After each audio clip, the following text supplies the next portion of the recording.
Bonjour à tous, on commence notre revue de presse du jour en Italie avec l'Inter qui est décidément la superstar de ce mercato d'hiver.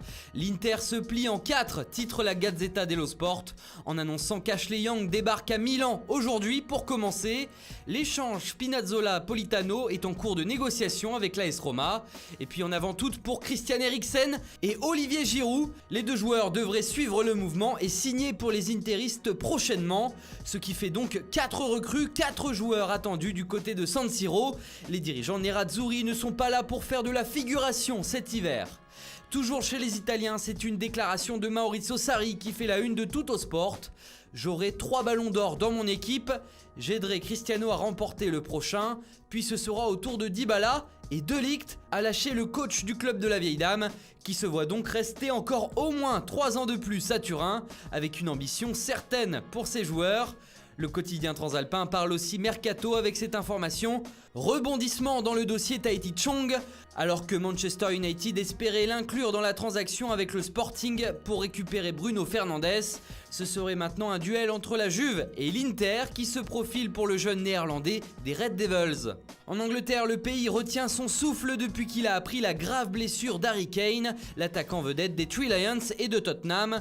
Aujourd'hui, le Mirror se veut encore plus alarmant en indiquant que le buteur a été prévenu. Il doit faire une croix sur l'Euro 2020 qui se déroulera dans 6 mois. Soit autant de mois que Kane a besoin pour récupérer. Les médecins lui ont donc conseillé de se concentrer à un retour pour la saison prochaine plutôt que pour l'Euro. De nouveau chez les Anglais, le Daily Mail du jour dévoile une information concernant le coach de Tottenham, José Mourinho. S'il parvient à qualifier les Spurs pour la prochaine Ligue des Champions, soit en terminant dans le top 4 de Premier League, il recevra un juteux bonus de 2 millions de livres, soit environ 2,35 millions d'euros.